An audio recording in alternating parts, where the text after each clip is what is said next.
spoken in your name. In you we are never the same. Your power flows like mighty streams, fulfilling all our dreams. We lift you high above the skies. With every breath our praises rise. Your love, it never fades away. We worship you both night and day.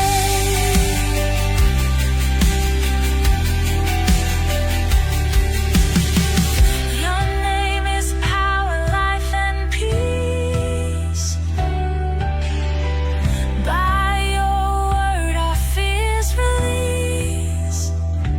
You are the hope that fills our soul. In you we find our goal. We lift you high above the skies.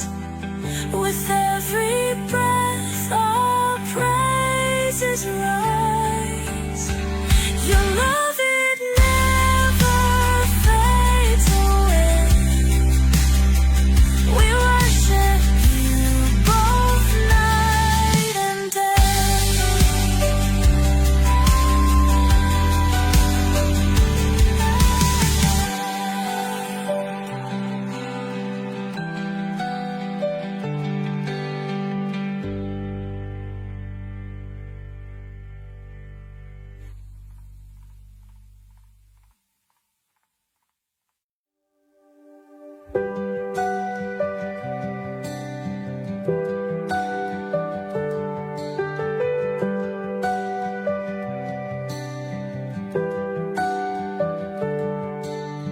Darkness fades when you are near. Your light breaks through our deepest fear. You make the broken heart rejoice. In you we find our voice.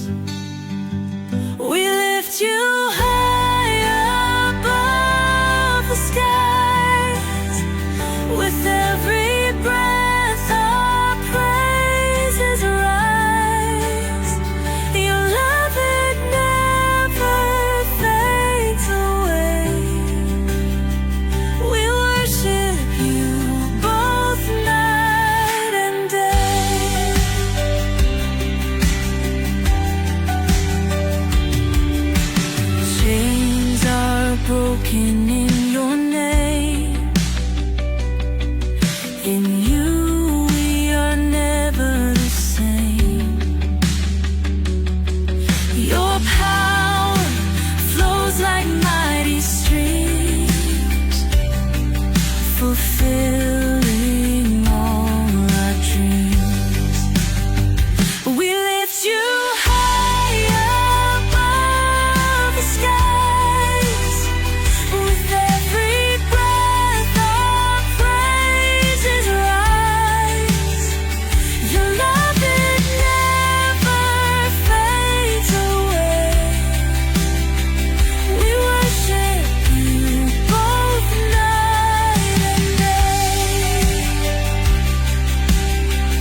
Magandang gabi po sa inyong lahat at happy Sunday po sa lahat at sana ay nakapag-samba kayo kanina at sana ay ang pinakaimportante nakuha ninyo ang message ng kahit ano, pari man yun, pastor man yun o kahit saang church. Sana po may nakuha kayong mensahe at I hope na yun ang atin pong babalunin, no, sa ating buhay, right? So tonight, so additional ito na input, no, para sa ating lahat. So before we'll start, let us pray muna. Father, thank you so much for tonight. Papatuloy ko po yung pag-share ko sa iyong salita, Panginoon. Just help me, strengthen me, and give me wisdom. And also, I'm praying for all Christians who are defending the faith, Lord, no matter what religion, against anti-Christian. I pray that you will continue to strengthen us and that still, I pray that the Lord Jesus Christ will be seen in our lives. And even Father God in heaven, I pray that Christians, whatever names we have, will fight by love and by arguments. And I pray that you will continue to protect us and give us wisdom, Father God in heaven. So tonight, I pray that you will open our minds and our hearts, Lord, sa mga katotohanan na galing sa iyong salita. Use thy servant and open our minds and our hearts para po, Panginoon, sa iyong salita. We give you all the praises and glory and all honor only to you, Father God in heaven, because you deserve it. Lord, by your grace, we can do everything for your glory and honor. This is our prayer in the name of the Father, the Son, the Holy Spirit. Amen. Alright, so ang atin pong paksa ngayong gabi ay patungkol sa tanong, no? Is Christ really your Savior? So makikita po natin dyan sa Matthew chapter 1 verse 21, and she shall bring forth a son, and thou shalt call his name Jesus, for he shall save his people from their sins. So ito po yung ating main text at dyan po natin makikita kung ano po talaga ang purpose ni Jesus Christ, bakit siya pumarito sa sanlibutan, ano? So ito po yung announcement, no, na sinabi, for he, the Lord Jesus Christ, shall save his people from their sins. All right? So ngayong gabi, sana po ay pagkatapos ng ating podcast, inyo pong sagot ang aking katanungan, is Christ really your Savior? Now, let's look at the importance of the grammatical structure of Matthew chapter 121. So I maybe give you some points, 3 points, para maintindihan po natin itong talatang ito. So as you know, I'm very fan of linguistic and contextual interpretation, ano. So dito po tayo, mga kapatid, sa salitang sotsi, no? He will save. That is a verb at ang tense po niyan, voice at saka mood, future active indicative. So pabalik-balik kong sinasabi sa inyo na ang verb ang pinaka-importante sa isang sentence, ano. So kung ikaw ay marunong sa grammar, Tagalog, Bisaya, English, or Greek, or whatsoever it is, ang verb ang talagang pinaka-importante sa lahat ng sentence, no? So, sa sentence. So, ang verb, sotsi, he will save, ang tense po niyan, future. At saka ang voice niyan, active, mood, indicative. No, itong tatlong ito, mga kapatid, mga kaibigan, again lahat, siguro mga debater dapat marunong sa Greek, ganun. Pero hindi lang sa pagbasa, hindi lang sa pag-intindi kung ano ang kanyang root word, kundi sa tense, voice at saka mood. Kasi importante yun. Bakit importante? This is important because the future active indicative presents the saving as what? A certain action. No, kapag sinabi mong indicative, mangyari talaga 'yan. Pag ang salita ng Diyos nagsasabi, indicative yung verb niya, ang mood niya, ay talagang dapat, ano yan, no? Na-explain ko na yan sa podcast dito many times na it is certain, hindi po yan uncertain na tsamba lang. Ang word, ang mood na indicative, kapag lalong-lalo na kung ang voice or active, ang gagawa niyan ay ang Diyos, no? Ang Panginoon. Kapag sinabi niya, for He shall save, meaning indicative yan, mangyayari yan. Mangyayari yan at hindi yan tsamba-tsamba mga kapatid at mga kaibigan. Pag sinabi mong active, siya mismo ang gagawa. So it's not dependent upon us, upon any external environment, no? Kundi siya mismo, no? It is active, no? Mga kapatid at mga kaibigan. Now, pag sinabi mo, autos is emphatic, mga kapatid, performed by the subject alone. Yan, performed by the subject alone. Ang voice niya, active, siya mismo, autos, no, in Greek. It is emphatic, mga kapatid. Nasa emphatic form yung autos. Right? So, it is performed by the subject alone. Right? By the subject alone. And then, sabi dyan, without any grammatical contingency or condition attached. Walang condition dyan mga kapatid at mga kaibigan. No? At masasabi mo dyan, there is no conditional clause, a or ian, no participial modifier, no purpose clause involving human action. Kaya yung sinabi ko kanina, kapag active yan, walang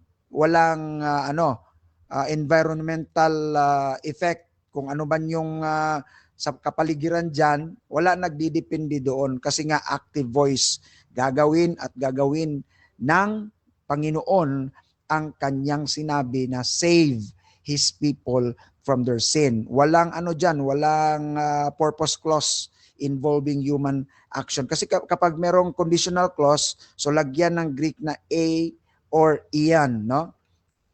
Kasi nga, importante yun sa kanila. If Matthew intended to convey, he will save them if they first, the Greek language has very clear and common ways to express that. None are presented here. None are present here, I mean. So, sa Greek, napaka-metikuloso ng Greek, mga kapatid at mga kaibigan. Ano?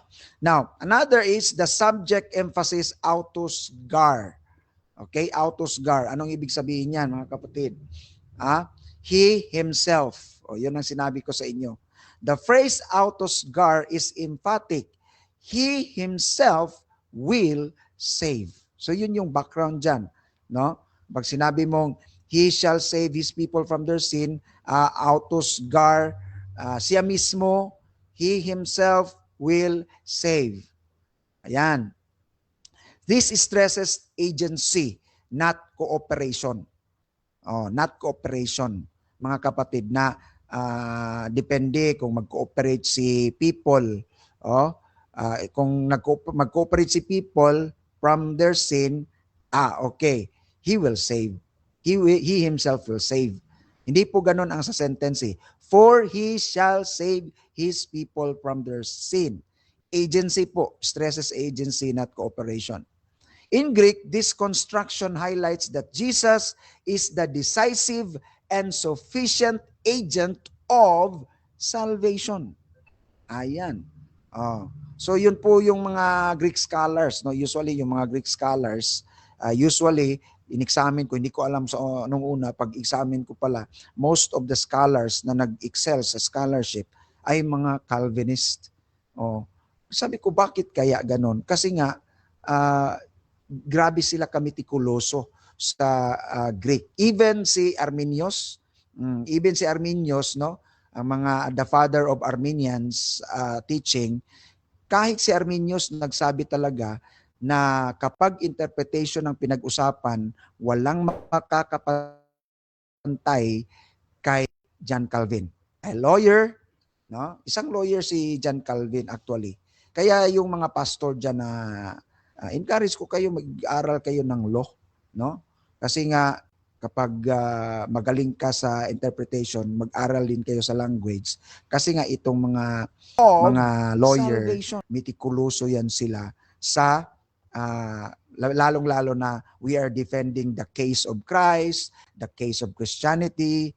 Ayan mga kapatid at mga kaibigan. So isang lawyer itong si John Calvin. Doon ko lang nalaman nung nag-research ako na most of the Bible scholars, Greek scholars na nag-excel diyan sa katulad ni Daniel Wallace. Hindi ko alam kung leaning siya sa Calvinism nung una. Pag research ko sa kanya, talagang leaning siya sa Calvinism. Bakit nga?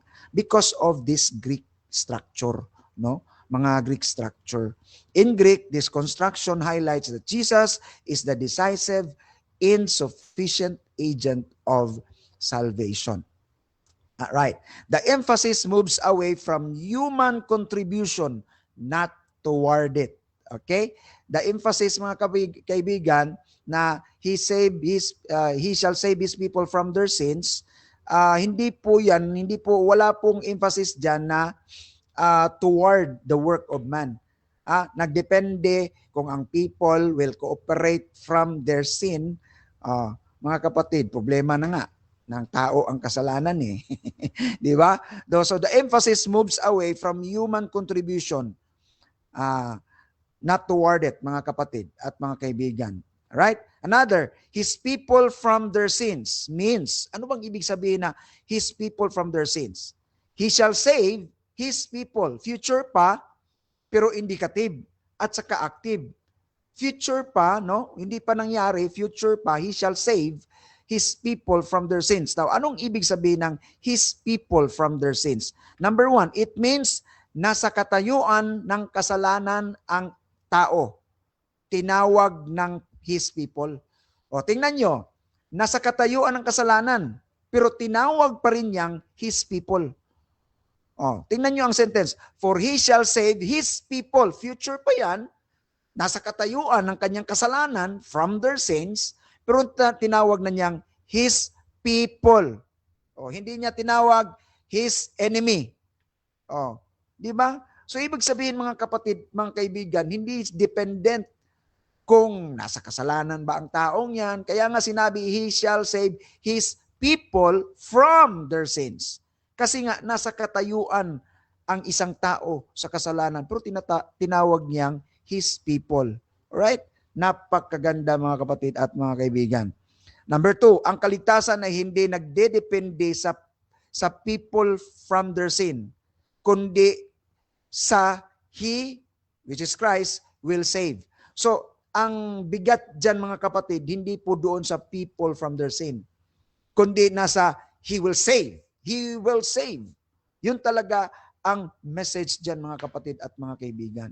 Napakaganda po sa Greek syntax at sa grammar itong passage na ito mga kapatid at mga kaibigan. Alright? Sana naintindihan niyo po ang kunti kong paliwanag sa for he shall save his people from their sin. Okay? Remember, nasa katayuan ng kasalanan ang people dyan. Pero tinawag pa rin niya na his people. Okay? So kasi hindi nga doon, ang kaligtasan ay hindi nakadepende from their sins. Kung ano yung gagawin nilang kasalanan, kung ano yung kasalanan na gawa nila, hindi po nakadepende doon ang pag-save niya, kundi nakadepende sa kanya. He will save. Active, indicative po ang grammar dyan, mga kapatid at mga kaibigan. Now, I will show you an illustration. Now, suppose I am in prison because of a crime. My feet, my hands are chained to the floor. Alright? Nakagapos po ako. Tapos nakasilda pa, mga kapatid at mga kaibigan, dahil may kasalanang nagawa. Tapos, suddenly, a fire breaks out in the prison cells. may sunog, no? Nasunog yung prisuhan. Now, sigurado patay ka kapag wala kang tagapagligtas. Ngayon, may nagbukas. One of the prison guards who happens to be you, ikaw, ikaw yung guard, tapos you open the door for my cell, sa selda. Binuksan mo ang selda. Ngayon, ang tanong mga kapatid, binuksan mo nga, pero tumakbo ka naman. Okay, binuksan mo ang pintuan, pero tumakbo ka. Ang tanong ko sa iyo, can I really call you my Savior? Pagbukas mo sa pinto, sabi sa'yo, thank you very much, I have a Savior. Pero nakagapos ka. You are in chain. Ang tanong, talaga ba yung pagbukas mo sa pinto, talaga bang nagiging Savior kita? Can I really call you my Savior? Or no? Mga kapatid, have you saved my life? That's the question. Have you saved my life? Obviously, not. Bakit? Nakagapos ako sa talikala eh. Hindi mo kinuha yung talikala ko, binuksan mo lang ang pintuan ng selda, patay pa rin ako, masusunog pa rin ako. Then, you're not my Savior. Actually, you are not my Savior. Now, you open the door, but I am still in bondage of chain. So, hindi ako maliligtas pa rin. So, hindi ka talaga tagapagligtas. Yun ba si Kristo sa iyong buhay? He just opened the windows of heaven. Tapos, bahala ka na dyan. Bahala ka. Nagsa-struggle tayo sa ating kasalanan. Now, remember this. I will still burn in the fire because I cannot get out. Because, why? I am still in bondage of sin. Now, many people, maraming tao naniniwala na si Kristo ay isang tagapagligtas. But, He just opened the gates of heaven and it's up to you to be released from the bondage of sin. Yun ba ang inyong tagapagligtas? Paano mo matawag na Savior si Kristo? Kapag binuksan lang niya ang pintuan ng langit at bahala ka na dyan, bahala ka na dyan. Sa talikala mo na nakagapos ka sa iyong kasalanan. Do you believe na ganun si Kristo, mga kapatid at mga kaibigan? Do you believe that? Yun ba ang Kristong nalalaman mo? Na He just opened the windows of heaven or the gates of heaven? And then, it's up to you to be released from that bondage of sin? Ganun ba, mga kapatid? Now, this theology is based on the absolute truth, the Bible. We are in bondage of sin. That is the absolute truth. According to Romans 7:9, for I was alive without the law once, but when the commandment came, sin revived and I died. Mga kapatid at mga kaibigan, napakaklaro po. Now let's say for example, there are 613 God's commandments, and then 612 ang na-obey mo. Okay? You obeyed 612. No, grabe no? Kung halimbawa meron 613 na kautusan ang Panginoon, halimbawa, napakahirap nung utos ni Kristo, ibigin mo ang Diyos sa buong mong buhay, with all your heart and with all your soul. Kaya mo ba yun? Kaya nang ibigin ang Panginoon. Kahit isang saglit lang, mga kapatid at mga kaibigan.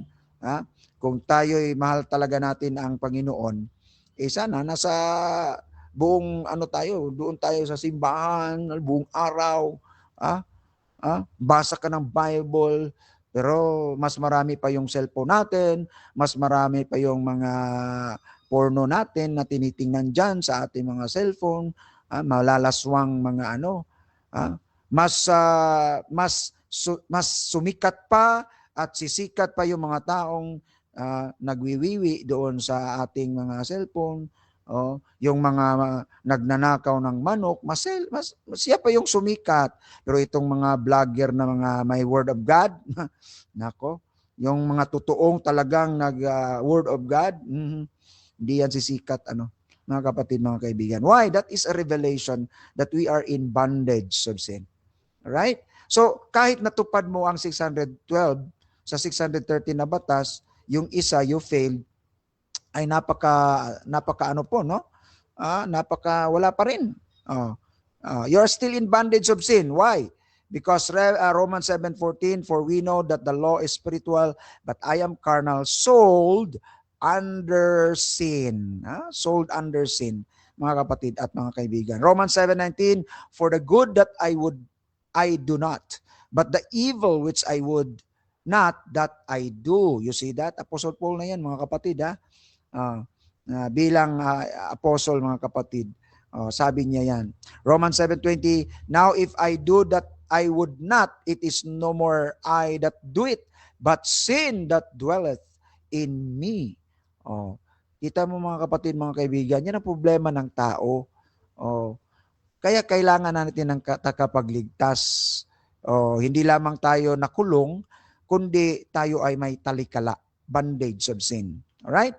Now, Romans 7:24, O wretched man that I am, sabi ni Pablo, who shall deliver me from the body of this death? Mga kapatid, it's the problem is not only we are in prison, but the problem is we are in bondage of sin. Mga kapatid at mga kaibigan. Kaya ang sigaw ni Apostle Paul, O wretched man that I am, who shall deliver me from the body of this death. Alright? Now, kasi sabi ng Bible, ang death dyan, for the wages of sin is death. Romans 6:23. And the death and Hades were cast into the lake of fire. This is the second death. Revelation 20:14. Yan ang problema, mga kapatid. Kaya nga, in-illustrate ko kanina sa inyo, halimbawa ako man yan talaga. Ako yan, nagdadrama yan dyan. Ako nag-picture, lagay ko dyan. Ginawang ko ng illustration. So, kung ako yan, sino ba sa inyo? Sino ba sa inyo ang magsasabi na hindi ko kailangan ng tagapagligtas talaga? Yung tunay na tagapagligtas. Hindi lang magbukas sa pintuan ng selda, yung prison cell, but also sa bondage, talikala ng kasalanan. Alright? So, iyan, mga kapatid, halimbawa, kung wala akong tagapagligtas, talagang sabi ni Pablo, wretched man that I am, who shall deliver me from the body of this death? Mga kapatid at mga kaibigan. Right? Now, siguro kung ako isang kriminal, ilagay ko lang ito sa Kung ako isang kriminal talaga, talagang rebelde ako sa dami kong napatay, rebelde ako sa society. Kung nasunog siguro ang Maa City Jail at alam mo namang mga tao doon, siguro parang wala lang. Siguro, kung ikaw, bagay sila na kasi makasalanan sila, di ba? Kung tayo yung parang walang mabigat na na kung ikaw ay namatay dahil makasalanan ka, justice yun. Yun ang sinasabi namin na kung tayo ay namatay na impyerno, justice yun. Kasi nga, ang lahat ng napunta sa impyerno, justice yun. Kasi nagkasala tayo sa Diyos. Tigas ang ating ulo. Kahit na Kristiyano na nga tayo, matigas pa rin yung ating ulo. Marami pa rin tayong ginagawa na labag sa ating Panginoon. So, how much more yung hindi Christian? So, yan, mga kapatid at mga kaibigan, yun talaga yung problema. Kailangan natin ng totoong tagapagligtas na hindi lamang buksan yung pintuan ng kulungan, kundi kunin ang talikala ng kasalanan. Alright? Now, ngayon, mga kapatid, this is the absolute truth. This is what the Bible tells us. This is what Jesus did. Number 1, John 10:7-14-6, I am the door, I am the way. Totoo yan. I am the door, I am the way, mga kapatid at mga kaibigan. So, binuksan niya ang pintuan. Totoo yun. Not only that. Number 2, Matthew 1:21. Ito na yung sinabi ko sa inyo. Ito yung sinabi ko sa inyo, mga kapatid, na in-expose ko ang konti, yung meron pang mga 4 o 2, 3 o 2 explanation doon na mas mabigat pa, mga kapatid. Ang sabi ng Matthew 1:21, He shall bring forth a son, and thou shalt call his name Jesus, for he shall save his people from their sin. Alright? Tatanggalan talaga ng talikala ng Panginoon. Ayan. Not only that, mga kapatid, number 3, Romans 5:9. When we were enemies, we were reconciled by the death of his son. Being reconciled, we shall be saved by his life. Yung reconciliation niya, yung mga kapatid, nagbubunga yon ng kaligtasan, hindi dahil sa anumang nagawa natin against God, but because of his life. That is why active indicative siya, no? He himself will save. Yan. So reconcile, no? Talaga, kung makita mo talaga, kung nasumpungan mo ang ganitong klaseng tagapagligtas, iiyak ka. Ako nung una, iyak ako kasi alam ko ang kasalanan kong nagawa sa Diyos. So every time na maano ko yung ginawa ng Panginoon sa akin, yun, tatanggal yun ng mga bisyo mo. O tatanggalin yung mga bisyo mo. Kaya, mga kapatid, mga kaibigan, kailangan mo talaga ng tunay na tagapagligtas. Alright? Not only that, mga kapatid, meron pang pang-apat. 1 John 1:7. And the blood of Jesus Christ, His Son, keeps on cleansing us from all sin. Actually, that's the Greek word. No? Present, participle. Ibig sabihin, keeps on cleansing us from all sin. Whatever kind of sin it is, the blood of Jesus keeps on cleansing us from all sin. Grabe mga kapatid at ang ginawa ng Panginoon. No?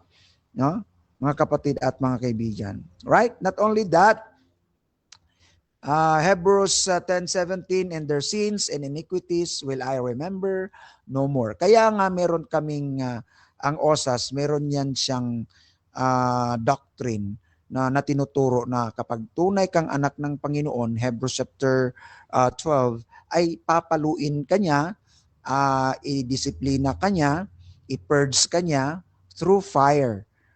First Peter 1:7. Mga kapatid, mga kaibigan, na our faith is precious than gold, na it will be tested by fire. So ang fire dyan, hindi yan impyerno, kundi yan, disciplinary action, purging. No? I-purge ka sa buhay natin dito sa mundo. Kaya nga, kapag nakakita ka ng fire sa John chapter 16, doon, tapos tao ang sa iyo doon sa fire, that is not hell. Wala namang tao na ipunta ka. Sino bang sa atin, maghahagi sa atin doon sa impyerno? Mga tao din? Hindi naman ganoon. So according to John chapter 16 verse 5, if I'm not mistaken, na men gathered them and throw them sa fire. So that is purging. Gagamitin ng Diyos ang mga tao para ma-purge ang ating buhay. Kasi ang pinakakalaban ng tao talaga ay ang pride. Pride talaga, mga kapatid, mga kaibigan. Di ba si Satanas, pride man yung dahilan bakit siya sa heaven? No, perfect na sila doon, mga kapatid. Ang salitang kaligtasan, lumabas yan. The word salvation, lumabas yan dahil may kasalanan. Now, we consider Adam and Eve and the angel like Satan, wala pang kaligtasan yun. Kasi nga, bakit sila ililigtas? Perfect sila. So, ang salitang salvation or kaligtasan, lumabas yan noong nagkasala sila, mga kapatid at mga kaibigan. So, hindi mo masasabi na, tingnan mo sila, perfect nature kasi sila eh. So wala silang kaligtasan na sinasabi natin ngayon ng kaligtasan. So ang nagawa, ang pride, mga kapatid, mga kaibigan, ito din yung aking nakita eh. Kapag perfect ka kasi, ang pride mo ang taas eh. No? Kapag perfect ka, siguro ikaw pinakamabait sa mga kapatid ninyo. Ikaw ang pinakamataas na pride dyan. Alam ko yan na kapag ikaw pinakamabait, parang ikaw yung mataas ang pride. Kapag perfect ka kasi, hindi ko na kailangan ng Diyos. Perfect ako eh. No? Bakit kailangan ko pang Diyos? Perfect ako eh. So, meron ding mga paraan ng Panginoon na siya lang talaga ang Diyos, hindi tayo. Doon sa heaven, no? Mga angel perfect, pag-create kay Adam and Eve perfect, no? 'Di ba mga kapatid at mga kaibigan? So may wisdom din doon na kung iisipin mo na para ma-retain ang glory ng Panginoon at talagang sa kanya yung kalwalhatian. Sabi nga sa Isaiah, I will not share my glory to anybody, even to graven images. Napaka-jealous God niya, mga kapatid at mga kaibigan.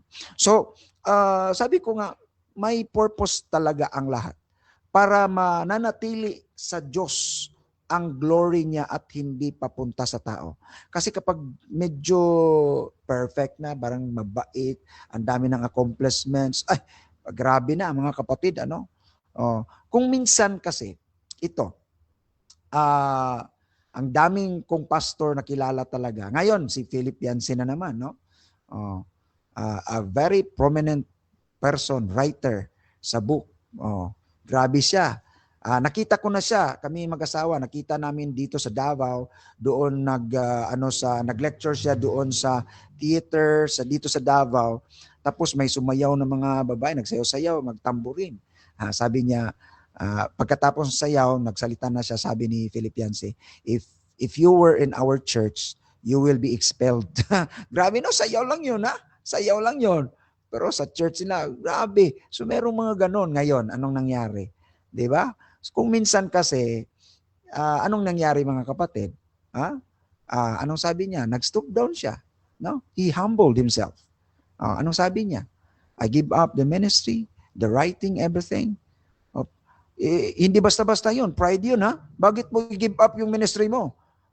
Yung may mga pastor nga dyan na kapal ang mukha. Alam nilang nagkasala na. Nag-deny pa, ginamit pa ang church para tabunan sila. Para dipinsaan sila. Pastor pa rin. Ang kapal ng mukha. Grabe ang taas ng pride kasi daw ang tears and blood ang ginawa nila para magsimula sa ministry. Nung lumagapak na, may mga accusation, may anak, hindi niya ma-deny, kamukha niya, ganun. Andyan pa rin sa ministry at ginamit niya ang church para dipinsahan siya. Makapal ang mukha. Pero itong mga pastor, na they humble down, tingnan mo, nag-humble down. Iyak sa Diyos, Lord, sorry. Talaga, pagpunta natin sa langit, iyakan tayo doon, mga kapatid at mga kaibigan. Wala kahit isa sa atin doon, akong pinakamabait. Akong pinakamagaling na debater sa Russia TV. Ano kayo sa akin? Tumingala kayo sa akin. Ganon, wala doon. Iyak doon. Iyakan. Because of grace. Iyakan doon, mga kapatid at mga kaibigan. Grabe, no? Have you experienced that na merong tao na nagsakripisyo para sa iyo? Anong binigay mong sa kanya? 'Di ba? Grabe ang passion mo sa kanya. Grabe yung attachment mo sa kanya. Mga kapatid at mga kaibigan. Sabi ko nga, may purpose itong kasalanan, no? So that we will look up God and we will say to Him, Lord, help me. Kailangan kita, Panginoon, sa ministry. Di ba? So, si David, tingnan niyo mga kapatid, dami siyang napatay. Pwede siyang sumikat sa Israel. Pwede siyang bigyan ng papuri ng mga tao. But when David sinned against God, ay doon, mga kapatid at mga kaibigan, he humiliated himself before God. Kung minsan kasi mga kapatid, mataas na yung ating tingin sa ating sarili. Kaya isacrifice ng Panginoon ang kanyang anak. Bakit kaya hindi niya isacrifice? for His glory na ma-retain yung kanyang kalulatian. Kaysa ikaw magiging magiging hero dyan sa iglesia o sa church. O, tingnan niyo mga kapatid, tinatabunan natin ang kasalanan ng mga ano natin, mga leaders natin. Sa amin, hindi pwede yan na tabunan. Sige, ginawa mo yan, kasi bilangguan. Anong mangyari sa iyo? Yun ang ano. Pero we comfort, we pray. Yun pong ginagawa namin mga kapatid at mga kaibigan. But the Bible says, their sins and iniquities will I remember no more. Now, itong Hebrews chapter 10, ito yung ginagamit ng mga anti-osas. No? Yung tasted, yung salita. In-explain ko na yan mga kapatid at mga kaibigan. Hebrews chapter 10, yung once willfully, you sin willfully, singular. Ang Hebrews 6 pala yung tasted. Ang Hebrews chapter 10, yung merong if you sin willfully. Akala nila kasalanan yun na ibang kasalanan. Pero kasalanan yun kapag ni-reject mo ang sacrifice ni Christ once and for all. Nag-sacrifice ka pa rin ng blood of bulls and goats and animals, kahit alam mo na si Kristo lang talaga ang final sacrifice, ni-reject mo pa rin. Ang sabi dyan, if you sin willfully against the truth, wala nang iba pa na makapagdepensa sa iyo na sacrifice. Kundi karagat-dagatang apoy. Yan ang context dyan mga kapatid. Hebrews chapter 10. Pero ginamit yan ng mga anti-osas. Akala nila ang singular dyan na sin, ito ang mga kasalanan, iba-iba. Mali po. Kasi nga, hindi yan ang context. Kahit sinong scholar sa pag-ano nyo dyan. Mali po yung paggamit nyo sa Hebrews chapter 10. If we sin willfully, after knowing the truth, ano yung truth na yun? Jesus Christ is the only sacrifice once and for all. Hindi na blood of bulls, hindi na blood of goats. Yun ang ginagawa nila yung una. Di nagka-problema. So, sinabi ng writer ng Hebrews, wala nang offering para sa inyo if you reject that one and final sacrifice of the Lord Jesus Christ. Yan mga kapatid at mga kaibigan. So, ito ang pinaka talagang mga absolute truth sa Bible, mga kapatid. No? Yan ang tunay na Savior.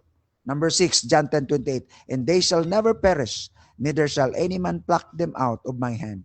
Ang Savior na nagsabi nun. Double negation yan. I explained that already sa mga debates ko, mga kapatid. Pero ang ginamit sa katapat, sa explicit na yan, ang Hebrews chapter 10. Kaya sabi ko nga, mali yung pagkagamit nun. Lalong-lalo na si Mario, ginamit niya Hebrews chapter 10. Hindi niya alam ang sin doon na singular, isang sin. Ano yung sin na yun? So, explicit itong sinabi ng Panginoon, yung implied niya, wala mga kapatid at mga kaibigan. Ayan. So, yan ang tunay na Savior. Dadalhin ka talaga sa langit. Yan ang tunay na Savior. Ano bang klaseng Savior na hindi man makasave pala? Savior tapos hindi makasave. Ano ba yan? Right? Not only that, mga kapatid at mga kaibigan, ito yung sinabi ko sa inyo, the absolute truth. This is the final. No? This is what we call glorification. So shall we ever be with the Lord. According to 1 Thessalonians chapter 4:14, for if we believe that Jesus died and rose again, even so them also which sleep in Jesus will God bring with Him. Di ba? Ito yung sinabi ko sa inyo nung the other Sunday. Di ba? Ano ang sigurado ni Pablo? Sabi ni Pablo, sigurado ako dito, ang Diyos na nagsimula ng mabuting gawain sa inyo ay ipagpatuloy at tatapusin ito hanggang sa araw ng pagbalik ni Kristo. Nagsimula, ipagpatuloy at tatapusin. Yan ang verbs, mga kapatid, na very important. Anong sabi sa Romans 8? Sinimulan niya, dahil ang mga taong nakilala ng Diyos, itinakda rin. At ang mga itinakda ng Diyos, verse 30, sila rin, same group of people. Ang kanyang tinawag, ang mga tinawag niya, sila rin ang kanyang ituturing na matuwid. At ang mga itinuturing na matuwid, sila rin ang kanyang binigyan ng kaluwalhatian. Yun na yun mga kapatid, yung heaven. kaluwalhatian. So yang 5 yan, mga kapatid, no? Karugtong ito sa ating lesson the other Sunday. Ngayon, related pala, no? Whom God foreknew, He also predestined. Andyan, tingnan nyo ang ating slides. Whom God predestined, He also called. Whom God called, He also justified. Whom God justified, He also glorified. Walang putol. Walang putol po yan, mga kapatid. Also. Sila rin. Sila rin. Yan, mga kapatid. Kasi sinimula ng Diyos, ipagpatuloy ng Diyos, at tatapusin ng Diyos, mga kapatid at mga kaibigan. Kaya pagpunta natin sa langit, mga kapatid, wala tayong ibang masasabi. Lalong-lalo na ako. Grabe, mga kapatid at mga kaibigan. Ito yung nag-inspire sa buhay. Alam nyo, itong mga osas, kung titingnan nyo mga buhay niyan, not all. Bakit kami istrikto sa mga bawal sa amin magtinda ng kahit anong alak? Bawal sa amin manigarilyo. Bawal sa amin merong mga yung mga 10% na mga ang tawag doon, mga maraklara. Pero ano diyan, mga kapatid, ano lang yan? Kasi nga meron kaming sa Panginoon na ang aming Diyos ay banal. Of course, kami ay magbanal din according to the Bible, no? So it is the result of what we receive from God. Yeah, right? So kung titingnan nyo itong mga usually mga Baptist, no? Itong mga Baptist talaga, ito yung mga radical talaga diyan sa holiness, no? Ito yung mga radical sa mga pagiging banal. Pero of course, may mga failures pa rin, mga kapatid. Hindi perfecto. Right? So bawal sa amin yung mag-inom ng alak, maninigarilyo, bawal sa amin yung shabu, bawal sa amin yung mga kahit ano dyan, bawal sa amin yung mga kapatid. Kasi nga, meron kaming pananagutan sa Diyos na grabing kanyang sakripisyo na ginawa para sa amin.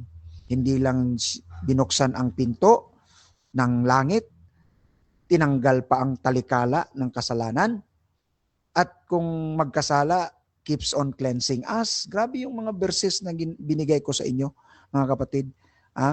Tapos reconciled. He will never leave us nor forsake us, mga kapatid at mga kaibigan. Kung mawawala kami, sabi ng Luke, hahanapin niya ang kanyang tupa hanggat matagpuan niya ito. Hindi siya titigil. Iiwan niya ang 99. Para kukunin lamang ang isa at hanapin hanggat hindi niya makuha. Hindi siya babalik. Yun, mga kapatid, grabe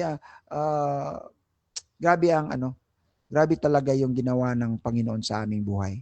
Kaya kaming mga OSAS Defender, ang talagang pinag-pray namin, more grace to us, more grace to everyone na tinanggap at nag-commit sa kanyang buhay sa Panginoon. More grace. Lord, we need more grace. Kasi nga, without the grace of God, sabi ni Pablo, I am what I am by the grace of God. Yun mga kapatid at mga kaibigan. Kaya, ito yung versikulo na talagang, ito yung final na verse. Kasi, sleep, ang word na sleep dyan, patay, no? Hindi ginamit ni Pablo ang salitang kamatayan, kundi sleep, natutulog lamang.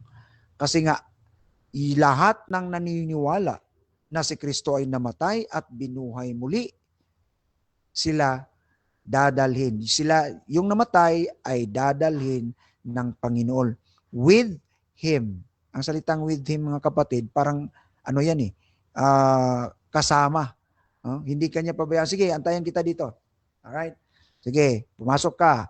Kundi sabi pa nga niya sa John chapter 14, no? I will come again and receive you unto myself, that where I am, there you may be also. Yun ang sabi ng Panginoon. Yun ang promise ng Panginoon sa kanyang mga people, no? Sa English doon, people. His people. Okay? So, yun po mga kapatid at mga kaibigan, ang aking presentation ngayong gabi. Sana po nasumpungan ninyo ang tunay na tagapagligtas sa inyong buhay. Hindi lamang binuksan ang pintuan ng kalangitan, kundi kinuha ang talikala ng iyong kasalanan. Hindi lamang kinuha, ginabayan ka pa niya hanggang papunta sa glorification. See? Grabe pang mga kapatid, ano? Ito sigurado, sabi ni Pablo, itong sigurado ko. Ang nagsimula ng mabuting gawa sa iyo, ipagpatuloy niya at tatapusin niya. Active, indicative po yan mga kapatid. So, sana po ngayong gabi, masasagot nyo. Ang tanong ko is Christ really your Savior? Talaga bang tagapagligtas mo si Kristo sa iyong buhay? Totoo ba yan? Kasi po ganito, ilang taon ka na dito sa Russia TV? Ilang taon ka na nagdidipinsan ng katotohanan, na sinasabi mong katotohanan? Kung minsan nga ay kung minsan nga meron tayong ginagawa sa ating debate, ano, para lang manalo. Para lang maniwala sa iyo. Mga kapatid, mga kaibigan, ilang taon ka nang gumagawa niyan? Ang tanong ko sa iyo, talaga bang si Kristo ang tagapagligtas mo? Ano ba ang salitang tagapagligtas? Hindi ka niya ililigtas? Ano ba ang problema talaga natin? Kasalanan o hindi? Ano bang problema ng tao talaga? Ang kasalanan, di ba? Bakit tayo niya hindi ililigtas doon? Bakit hindi niya tayo tutulungan? Kung totoo siyang tagapagligtas, bakit hindi kanya tutulungan sa iyong kasalanan? Kasi ang salita ay tagapagligtas, pero hindi ka pala naligtas. So, ano 'yan? Tagapagligtas si Kristo, ligtas ka na. Hindi pa. Ano ba 'yun? Ano bang klaseng tagapagligtas 'yan? Ano bang meron sa tagapagligtas namin at sa tagapagligtas ninyo? Right? So yun mga kapatid at mga kaibigan, sana ngayong gabi ikaw ang sasagot sa tanong ko sa podcast na ito. Alright? Sana ang Panginoon ay makikipag-usap sa iyo at it's between you and God. Okay? It's between you and God. Yun lang mga kapatid at mga kaibigan. God bless you all. At meron tayong mga katanungan dyan. Meron pa tayo siguro 5 minutes lang para barang may debate pa siguro after me para makapag-prepare si Brother Russia sa kanyang sarili para mamaya. So, kung merong mga katanungan dyan, feel free to ask me. Okay? So, back to you, Brother Russia. Okay mga kapatid, so shoutout muna sa ating nasa live at shoutout kay Jesus Udas, kay Sister Emma Alfonso, Pastor Rian Puentes, Pastor Jeff T. Orgieta mga kapatid. Nandyan din si Pastor Elmer Chavez. Shoutout din kay Johanna, kay Rolando, kay Emma Alfonso, kay Mark Ray Balani. Question dito, good evening Pastor. May Savior po ba sa OT? It has been tawag natin na prophesied si Jesus Christ. Pero yung nila para ng kaligtasan nung una, yung offering of blood of animals, typification yon sa coming Messiah na si Jesus. So para sa amin, faith pa rin yung pinairal doon kasi they are waiting for the Messiah to come. So yun po yung dyan, sagot dyan. Okay, question dito. hindi po ba gumagamit ng instrument of salvation ang Diyos? Gumagamit. Oo nga. Si Jesus Christ nga is instrument dyan for sa Ephesians 1:4, di ba? In Christ. So instrumental si Kristo, ang action na choose and instrument. Si Kristo talaga yon, yung in Christ dyan. In Christ is instrumental. Na apart from the Lord Jesus Christ, walang silbi yung election at sanctification at iba pa dyan without the Lord Jesus Christ. Kaya nga in Christ eh. So ang sabay yung action ng Ama at ang instrumentality doon, si Kristo in Christ. So instrumento si Kristo talaga. Wala nang iba eh. There's no other way but Christ. Shoutout dito kay yung naka-Japanese. Since ikaw ay Calvinist, ano pa ang silbi ng salvation through Christ kung napili na pala before na ipako si Christ? Yun yung sagot ko, Ephesians 1:4. Diba? Sinabi ko na yan sa... iwan ko lang kung friend kami doon. Meron ako mga post eh. God choose us in Him. Ang choose at saka in Him, sabayan ang action at saka instrument sa Greek. So, walang silbi ang choose kung walang in Christ. Walang silbi ang in Christ kung wala ang God choose. So, sabay yan sa Greek eh. Sabay yung dalawa. So, yung election at saka in Christ, sabay yun. Inseparable yun sa Greek syntax doon sa Ephesians 1:4. Hindi po ganun yung paniniwala namin. So, sabay yung the Father choose, Jesus Christ the instrument, the sacrifice, the Holy Spirit is the one who regenerates our hearts. So, tatlo po, Trinity po yung accomplishment sa God's plan of redemption. Blueprint kung baga. No, ang sinasabi ko dyan sa Ephesians 1:4, blueprint yan. In the mind of God, kasi blueprint ga, finished transaction na yun. Pero in ontologically, actual na pangyayari, katulad ng bahay hindi pa nagawa, ay hindi pa nangyari. Pero in the mind of God, finished transaction, pero ontologically hindi pa. Kaya nga makikita mo dyan sa verse, without Christ, tapos in Christ na, kasi nga yun ang katuparan ng redemption plan of God. The blueprint of God's redemption. Tinatawag namin yun. Katulad ng mga engineer, no? Na may plano na talaga sa utak ng engineer. Hindi pa nagawa yung bahay, wala na, finished transaction. Yun ang word na select sa to. Snapshot, select sa to. God choose. Snapshot or blueprint. So, yun po ang connection ng election at saka in Christ. Right? Yun po ang sagot. Question dito ni Emmy Alfonso. Kung si Jesus ang ating Savior, dapat ba tamang Jesus ang pagkakilala natin sa Kanya?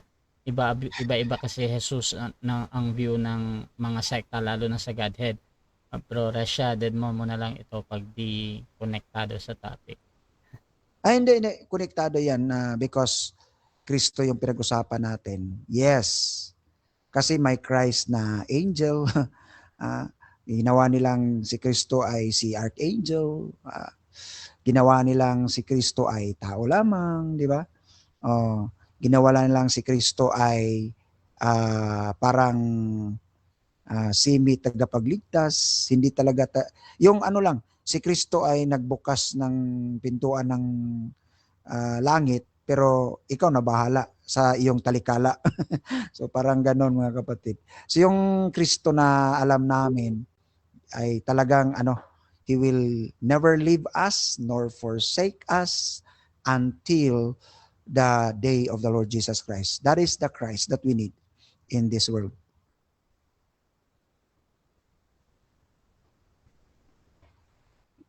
Question dito. Wala po bang salvation before Christ? Lahat tayo ay talagang ang kaligtasan natin si Kristo. Kahit sa Old Testament, sinabi ko na yan kanina, na even those who died, Old Testament saints, ay faith pa rin yung pinagbabasihan doon, waiting for the Messiah to come. Kaso lang namatay sila eh. So, yun pa rin yung ano eh.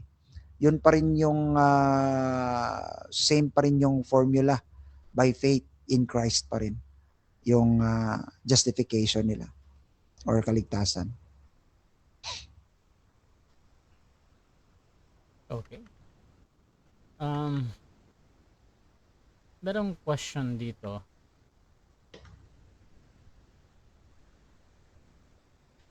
Question dito about sa Raymond Diaz. Nagplano po ba ang Diyos na magsama sa tao? Kasi kung may elect na, paano yung hindi inelect? Ibig sabihin, plinano na ng Diyos na mapunta sila sa impyerno po. Kasi may inelect siya pa langit at hindi pa langit. Gumagawa siya ng tao na may palangit at hindi palangit. Okay. Ito yung most misrepresented doctrine of double predestination. Kasi itong mga anti-Calvinist gumagawa ng mga misrepresentation. Na ito mga kapatid, mga kaibigan, klaro ang sinabi ng Bible that we all sin against God. Right? Klaro yan, no? Presentation yan. Nakita natin na hindi talaga injustice ang Panginoon kasi sinabi niya huwag kang kumain kasi kapag kakain kayo, mamamatay kayo. Sinabi ko na yan mga kapatid at mga kaibigan. So, ang election is not related mga kapatid doon sa pagpili ng kung sino ang maimpyerno, yung sinasabi nila. Ang election for salvation lang talaga yan. Exclusively ang salitang election for salvation. Alright? Yung sinabi nila na maimpyerno, yun yung sinabi sa Romans na God gave them over. Sa salita pa, God allowed. Gusto nyo pumunta doon? Sige, kasi gusto nila talaga. The world love darkness. Ano pa? Ang sinabi nga dyan, inibig nila ang kadiliman. So yun ang iniibig nila. Hindi masama kung, di ba? Kung sinong iniibig at you let them go, that is, gusto mo yan eh. O kung gusto mo, sige. That's justice for you. Okay? Yung pagpili ng Diyos, ito yung hindi nila maintindihan. That is grace. Hindi tayo bagay doon, pero dinala ka doon kahit na dininay mo yung anong klaseng dyan, pag alam ng Diyos na kahit anong pinili ka niya, dadalhin ka niya doon sa kanyang kaharian. Grace yun. Kasi, kaya nga, yung mga misrepresentations ng mga anti-Calvinists, no? Ng double predestination, hindi nila naintindihan ang passive and active will of God. Yung passive, hinayaan, gusto nyo, sige. Andun naman sa Bible yun eh. Di ba? Pero itong active, talagang God work. I will give you new life, I will give you new heart, I will regenerate you. Yung mga ganon, mga kapatid at mga kaibigan. So active yun. Active will of God, yung tinatawag natin. So, hairline yan na dapat maintindihan ng bawat isa kasi pag pinag-usapan niyang election, ay talaga napaka-sensitive yan. So, it must be handled carefully. Yun yung natin. Yun yung kasagutan, kapatid na Russia.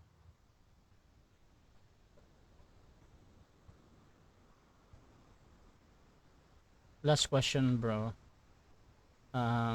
Bisaya to. Kinsa nga Jesus kadtong Kristo nga may himaya nga nakita sa 12 ka apostol o si Kristo nga mahimayaon nga binanhaw nga nakita ni Pablo? Of course, kung hindi ko na yung isang verse doon, pero yung kang Pablo talaga, yung Christ, no, na God incarnate. Klaruhin natin na God incarnate, namatay siya, inilibing, buhay muli. The second person of the Trinity. Klaruhan natin yan. Kasi nga, para sure tayo, no, na yun yung pinaniwalaan natin. As Trinitarian, tayo Catholic at ibang Trinitarian dyan, God incarnate, namatay siya, inilibing, nabuhay muli, at ngayon ay the second person of the Trinity.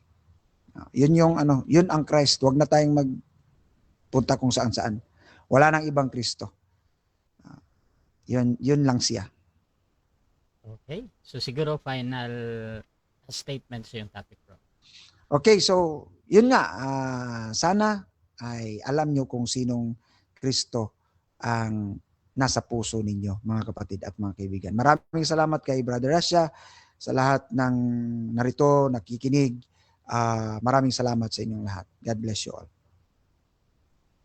So mga kapatid, please follow Pastor Rene, mga kapatid, kung gusto nyo magsuri sa Reformed Calvinist at kung gusto nyong panoorin ang kanyang mga podcast pa, nasa YouTube channel, mga kapatid, nandun lahat, search nyo lang. At mga kapatid, you can follow me, Rasha Vista, mga kapatid, dahil dito ako laging nagla-live sa aking YouTube channel din, Rasha Debates TV, nandun lahat, mga kapatid. So sa susunod, magpo-post kami ulit ng mga topics na naman every Sunday yan 7 PM. So maraming salamat. This is Admin Rasha ng Rasha TV and we're out.